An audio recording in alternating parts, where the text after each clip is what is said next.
কলেজে ভর্তির form fill আপে ভুল হলে বাতিল হবে অ্যাডমিশন। এডিট কিভাবে করবে, এই মুহূর্তের বিগ ব্রেকিং এবং super exclusive update. WB college admission online apply. Welcome everyone, WB college admission 2024 online apply. College admission form fill up সংক্রান্ত আজকের ভিডিও তোমাদের জন্য অত্যন্ত গুরুত্বপূর্ণ হতে চলেছে। এই ভিডিওটা তোমরা অত্যন্ত মনোযোগ সহকারে দেখবে। তোমাদের প্রচুর কোয়ারিজ, কাল থেকে আমি হাজার হাজার ফোন কলস পেয়ে যাচ্ছি, প্রচুর হোয়াটসঅ্যাপ মেসেজ থেকে শুরু করে ইনস্টাগ্রাম থেকে শুরু করে টেলিগ্রাম, সব জায়গায় আমার কাছে প্রচুর মেসেজ এসে যাচ্ছে। প্রথম কথা ওটিপি প্রবলেম, তারপরে রয়েছে মাধ্যমিকের নম্বর অ্যাড করানোর সমস্যা, তারপরে রয়েছে সিবিএসই যারা পড়ুয়া রয়েছে রেজিস্ট্রেশন নম্বর সংক্রান্ত সমস্যা, অনার্স বা পাশের ফর্ম ফিল আপ সংক্রান্ত সমস্যা, ফর্ম ফিল আপে ভুল হয়ে গেছে, এডিট সংক্রান্ত সমস্যা, সমস্ত তথ্য শেয়ার করবো, ঠিক আছে। পাশাপাশি এর আগে ভিডিওতে আমি West Bengal centralised admission portal online apply কিভাবে তোমরা ওয়েবসাইটে ফর্ম ফিল আপ করবে একদম ডিটেলস দেখিয়ে দিয়েছিলাম। প্রচুর তোমরা সাপোর্ট করেছো, প্রচুর মানে তোমরা রেসপন্স করেছো সেখানে, কিন্তু সেখানে ব্যক্তিগত তথ্য শেয়ার হওয়ার কারণে ইউটিউব থেকে আজকে ভিডিওটা ডিলিট করে দেওয়া হয়েছে, ঠিক আছে। কিছুক্ষণ আগে ইউটিউব থেকে আমার কাছে মেইল আসে, কলেজে ফর্ম ফিল আপের ভিডিওটা তোমরা দেখতে পাচ্ছ এটা ডিলিট করে দেওয়া হয়েছে। তো স্বাভাবিকভাবে তোমাদের থেকে আরো প্রশ্ন এসেই যাচ্ছে, ঠিক আছে। এবং এই ভিডিওতে আমি তোমাদের সকলের সমস্যার সমাধান করে দিচ্ছি। তার আগে বলছি, যারা যারা আমাদের চ্যানেলে নতুন ভিডিও দেখছো এখনই সাবস্ক্রাইব করো, ঠিক আছে। কলেজ রিলেটেড সমস্ত তথ্য, কলেজ অ্যাডমিশন সংক্রান্ত, মেরিট লিস্ট সংক্রান্ত, ভর্তি সংক্রান্ত সমস্ত তথ্য তোমরা এখানে পাবে। সেই জন্য এখনই সাবস্ক্রাইব করো, পাশে থাকা বেল আইকনটা অবশ্যই প্রেস করো এবং ভিডিওটি প্রচুর প্রচুর প্রচুর শেয়ার করে দাও, ঠিক আছে। এবং আমাদের টেলিগ্রাম গ্রুপে যুক্ত হয়ে যাও। ডিসক্রিপশনে দেখা যাচ্ছে আমাদের টেলিগ্রাম গ্রুপের লিঙ্ক, সেটিতে ক্লিক করে এখনই টেলিগ্রামে যুক্ত হয়ে যাও। সরাসরি যোগাযোগ করতে পারবে, বা ডিসক্রিপশনে ফেসবুক, ইনস্টাগ্রাম লিঙ্ক দেওয়া রয়েছে, সেখান থেকে সরাসরি আমার সঙ্গে যোগাযোগ করতে পারবে। একদম পয়েন্ট টু পয়েন্ট আলোচনা করব, ঠিক আছে। প্রথমে আমি আসছি ওটিপি সমস্যা। ওটিপি সমস্যার সমাধান হয়ে গেছে, ঠিক আছে। এবং কালকে দুপুরের পর থেকে কিন্তু ওটিপি সমস্যা সমাধান হয়ে গেছিল। প্রথমে কি হচ্ছিল, সকাল থেকে মোবাইলে ওটিপি আসছিল, তো ইমেলে আসছিল না, ঠিক আছে। পরে রাজ্য উচ্চশিক্ষা দপ্তর থেকে তড়িঘড়ি সিদ্ধান্ত নেওয়া হয়, তোমার মোবাইলে হোক বা ইমেলে হোক একটাই ওটিপি আসবে, তোমার ফোনে যে ওটিপিটা আসবে সেটাই তুমি লিখে দিবে, তাহলে হবে। অনেকে বুদ্ধি করে এটা করে দিয়েছিল, ঠিক আছে। কালকে যখন ওটিপি আসছিল না, তো আমি তো প্রচুর ফোন পাচ্ছি, আমার মাথায় তো এই বুদ্ধিটা এসেছিল, তো আমি অনেকজনকে বললামও যে মোবাইলে যে ওটিপিটা আসছে সেটাই তোমরা ইমেলের ওটিপি হিসেবে লিখে দাও। তখন কিন্তু নিচ্ছিল, কিন্তু এটা অফিসিয়ালি ডিক্লেয়ার হয়নি, তখনও কিন্তু ওয়েবসাইটে জানানো হয়নি, তখন দুপুর পার হয়ে যাচ্ছে, তাও সকলের ওটিপি আসছে না, ওটিপি আসছে না। পরে উচ্চশিক্ষা দপ্তর থেকে কিন্তু তড়িঘড়ি ডিসিশন নেওয়া হয়, এবং পরে ওয়েবসাইটে তো তোমরা দেখতেই পাচ্ছ যে ওটিপি সমস্যা সমাধান হয়ে গেছে। একটাই ওটিপি এখন, ঠিক আছে, একটাই ওটিপি, তোমার মোবাইলে হোক আর ইমেল হোক একটাই ওটিপি দিতে হবে। পাশাপাশি যেমনটা বললাম যে আমার আগের ভিডিও ডিলিট হয়ে গেছে, তোমাদের প্রচুর প্রচুর প্রচুর রেসপন্স পেয়েছিলাম আগের ভিডিওটাতে। তো পার্সোনাল ইনফরমেশন, ব্যক্তিগত তথ্য শেয়ার হয়ে গেছে। ওই ভিডিওটাতে আমার একটু এডিটিং এর গন্ডগোল ছিল, তো যাই হোক, তো ভিডিওটা আজকে ইউটিউব থেকে রিমুভ করে দেওয়া হয়েছে। তো এই ভিডিওতে আমি যেটা বললাম ওটিপি সমস্যার সমাধান তো তোমাদের হয়ে গেছে, ঠিক আছে, এখন আর কোনো প্রবলেম নেই। এবারে আসছি, দেখো সার্ভার অনেক সময় কিন্তু বিকল হয়ে পড়ছে, ঠিক আছে। ওয়েবসাইট অনেক সময় হ্যাং হয়ে যাচ্ছে, কোনো সময় ওয়েবসাইট বন্ধ হয়ে যাচ্ছে। কালকে একাধিকবার ওয়েবসাইট বন্ধ হয়ে গেছে। এত এত স্টুডেন্টস, এত এত ছাত্রছাত্রী একসাথে হচ্ছে কিন্তু ফর্ম ফিল আপ করতে, যে একদম ঝাঁপিয়ে পড়েছে স্বাভাবিকভাবে। এবং আমরা এটাই চাইছিলাম যে একটা এমন একটা ওয়েবসাইট তৈরি করা হোক, আমাদের দাবিটাই ছিল তাই রাজ্যের উচ্চ শিক্ষা দপ্তরের কাছে, যে এমন একটা ওয়েবসাইট তৈরি করা হোক যাতে এত ট্রাফিক যাতে হচ্ছে সামলানো যায়। এই যে ছাত্রছাত্রীরা এতদিন ধরে অধীর অগ্রে অপেক্ষা করছে, এইচএসসি রেজাল্ট অনেকদিন আগে বেরিয়েছে, কবে ভর্তি হবে কবে ভর্তি হবে। তো স্বাভাবিকভাবে গতকাল 24শে জুন ছিল, সকলে কিন্তু ঝাঁপিয়ে পড়েছিল ফর্ম ফিল আপের জন্য, এবং ওয়েবসাইটটা কিন্তু হ্যাং হয়ে যায়, ঠিক আছে। তো সার্ভার যাতে স্ট্রং হয়, ঠিক আছে, এটাই আমাদের বারবার কিন্তু দাবি ছিল কর্তৃপক্ষের কাছে, উচ্চশিক্ষা দপ্তরের কাছে। তো ওটিপি সমস্যা তো সমাধান হয়ে গেল। আরো 4টা প্রবলেম রয়েছে মাধ্যমিকের নম্বর নিয়ে, সিবিএসই রেজিস্ট্রেশন, অনার্স বা পাস কোর্স, এবং হচ্ছে এডিট অপশন। তো এবারে আসছে অনার্স বা পাসের ফর্ম ফিল আপ কেমন করে করবে। তো দেখো, এটা আমি ফর্ম ফিল আপের ভিডিওতেও বলে দিয়েছিলাম, যদিও সেই ভিডিওটা এখন ইউটিউব ডিলিট করে দিয়েছে, পার্সোনাল বা ব্যক্তিগত তথ্য শেয়ার হয়েছে জন্য। তো আরেকবার বলছি, শোনো, দেখো বেশ কিছু ইউনিভার্সিটি রয়েছে যেখানে অনার্স বা পাসের জন্য আলাদা করে অ্যাপ্লাই করা যাচ্ছে, যেমন West Bengal state university, Calcutta university, West Bengal state ইউনিভার্সিটির আন্ডারে যত কলেজ রয়েছে, বারাসাত কলেজ, বসিরহাট কলেজ থেকে শুরু করে সব, ঠিক আছে, সেখানে কিন্তু তুমি আলাদা করে কিন্তু সেটাকে মাইনর বলা হচ্ছে, 3 ইয়ার্স মাইনর বা মাল্টি ডিসিপ্লিনারি। সার্চ করবে পেয়ে যাবে, একাধিক ইউনিভার্সিটিতে রয়েছে। আবার কোন কোন ইউনিভার্সিটিতে রয়েছে, যেমন উত্তরবঙ্গ বিশ্ববিদ্যালয়ের অধীনস্থ কলেজগুলো, যেমন শিলিগুড়ি কলেজ, জলপাইগুড়ি আনন্দচন্দ্র কলেজ, বিনশিল কলেজ, কুচবিহার পঞ্চানন বর্মা, তারপরে তোমার Raiganj university, Gour Banga university, Balurghat college, Gangarampur college থেকে শুরু করে এই রায়গঞ্জ ইউনিভার্সিটি, এই সমস্ত জিনিসগুলোতে, এই সমস্ত বিশ্ববিদ্যালয়গুলোতে কিন্তু আলাদা করে তুমি পাশে অ্যাপ্লাই করতে পারবে না। এখানে তোমাকে মেজর হিসাবে অ্যাপ্লাই করতে হচ্ছে, ঠিক আছে। অর্থাৎ তোমাকে 4 ইয়ার্স হিসাবে অ্যাডমিশন নিতে হচ্ছে।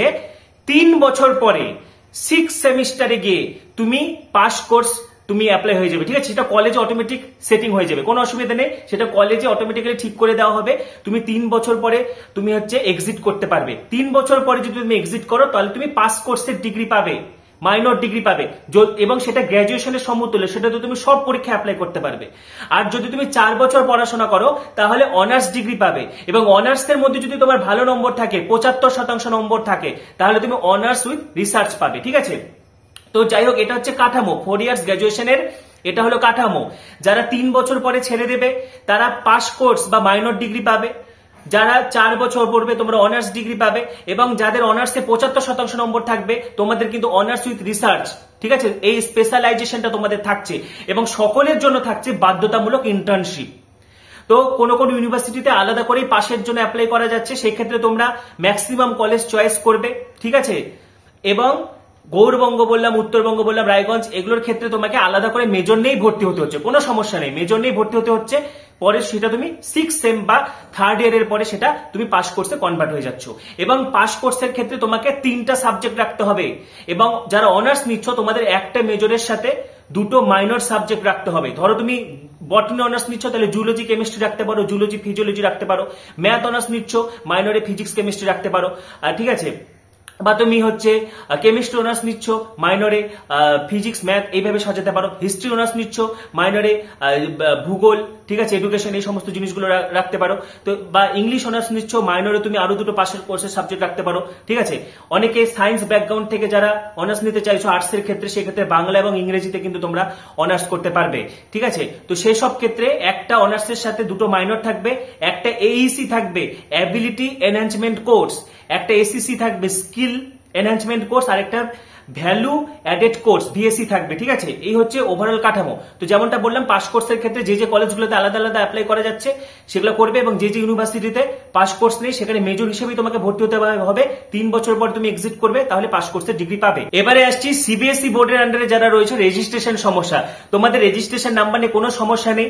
তোমাদের যদি রেজিস্ট্রেশন নাম্বারটা লাগছে, সেই সাথে সেটার তোমার রেজিস্ট্রেশন সার্টিফিকেট না থাকলেও তোমার যদি রেজাল্টটা থাকে, মার্কশিটটা থাকে, বা তুমি অনলাইনে রেজাল্ট দেখেছো সেখানেও যদি তোমার রেজিস্ট্রেশন নাম্বারটা লেখা থাকে, বা তোমার অ্যাডমিট কার্ডেও যদি তোমার রেজিস্ট্রেশন নাম্বারটা লেখা থাকে, সেটাই তুমি স্ক্যান করে দিতে পারবে। আরেকবার বলছি, যারা সিবিএসই বোর্ডের আন্ডারে রয়েছে, রেজিস্ট্রেশন সার্টিফিকেট সংক্রান্ত সমস্যা হচ্ছে, যে সার্টিফিকেটে তোমার রেজিস্ট্রেশন নাম্বারটা দেওয়া আছে সেটা আপলোড করে দিলেই হবে। সেটা তোমার অ্যাডমিট কার্ড হতে পারে বা মার্কশিট হতে পারে, ঠিক আছে।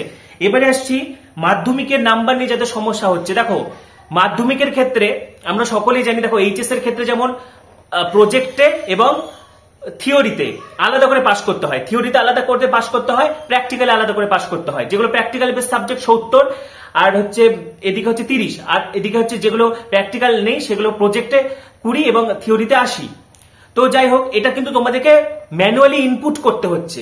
ম্যাক্সিমাম নাম্বার কত, 5 নম্বর কত, ম্যাক্সিমাম নাম্বার কত 80, 5 নম্বর কত 20, তুমি 80-র মধ্যে কত পেয়েছো, 20-র মধ্যে কত পেয়েছো, সেটা আলাদা আলাদা করে দিতে হচ্ছে।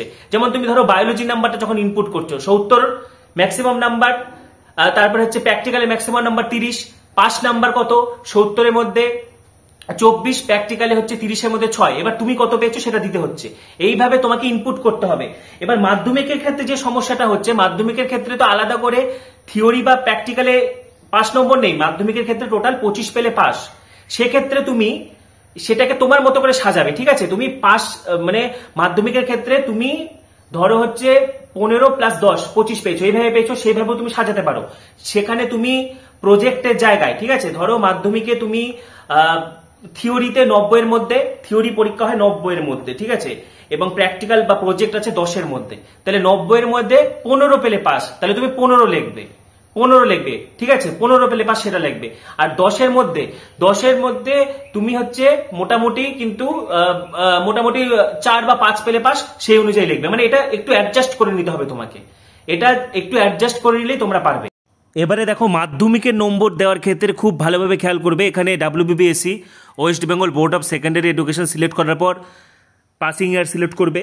যাদের 2024-এ এইচএস, তাদের ক্ষেত্রে 2022-এ মাধ্যমিক হবে, ঠিক আছে। মিডিয়াম অফ ইনস্ট্রাকশন যার যেটা বাংলা হলে বাংলা, ইংলিশ হলে ইংলিশ, সাঁওতালি হলে সাঁওতালি, ঠিক আছে, রেজিস্ট্রেশন নাম্বার, রোল নাম্বার।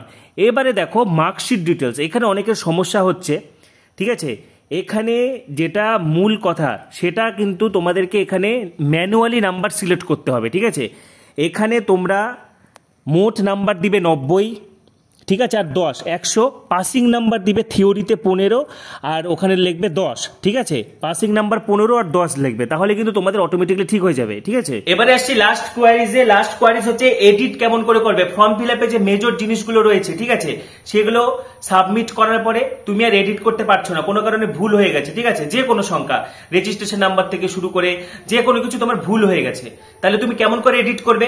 প্রথমে ওয়েবসাইটে দেখবে একটা ইমেল আইডি দেওয়া রয়েছে, হেল্প ডেস্ক ইমেল করবে, বা রাজ্যের উচ্চ শিক্ষা দপ্তরের ফোন নম্বর দেওয়া রয়েছে, 3টি ফোন নম্বর দেওয়া রয়েছে, ঠিক আছে, সেই ফোন নম্বরে ফোন করবে, ওনারা তোমার ফর্মটাকে ক্যান্সেল করে দিবে, তারপরে তুমি নতুন করে ফর্ম ফিল আপ করতে পারবে।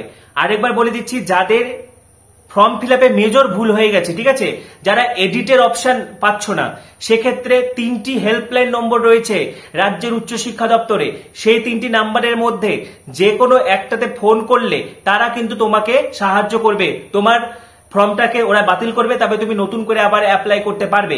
সেই 3টা ফোন নাম্বার যাদের লাগবে কমেন্টে জানাবে, আমি তোমাদেরকে কমেন্টে নাম্বারগুলা দিয়ে দিব, ঠিক আছে, কোনো অসুবিধা নেই।